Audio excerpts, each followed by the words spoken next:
Price card. இன்றைய தியானம் மத்தேயு 7:13 முதல் 21 வரை. இடுக்கமான வாசல் வழியாய் உட்பிரவேசியுங்கள். கேட்டுக்குப் போகிற வாசல் விரிவும் வழி விசாலமுமாய் இருக்கிறது. அதின் வழியாய் பிரவேசிக்கிறவர்கள் அநேகர்.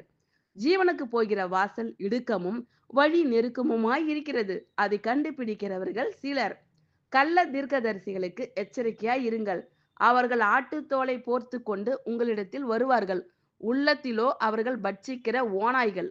அவர்களுடைய கனிகளினாலே அவர்களை அறிவீர்கள். முட்செடிகளில் திராட்சை பழங்களையும் முட்பூண்டுகளில் அத்தி பழங்களையும் பறிக்கிறார்களா? அப்படியே நல்ல மரமெல்லாம் நல்ல கனிகளை கொடுக்கும்.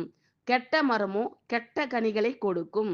நல்ல மரம் கெட்ட கனிகளை கொடுக்க மாட்டாது. கெட்ட மரம் நல்ல கனிகளை கொடுக்க மாட்டாது. நல்ல கனி கொடாத மரமெல்லாம் வெட்டுண்டு அக்கினியிலே போடப்படும். ஆதலால் அவர்களுடைய கனிகளினாலே அவர்களை அறிவீர்கள். பரலோகத்தில் இருக்கிற என் பிதாவின் சித்தத்தின்படி செய்கிறவனே பரலோக ராஜ்யத்தில் பிரவேசிப்பானே அல்லாமல் என்னை நோக்கி கர்த்தாவே கர்த்தாவே என்று சொல்லுகிறவன் அதில் பிரவேசிப்பதில்லை. ஆமென். Thank you Lord.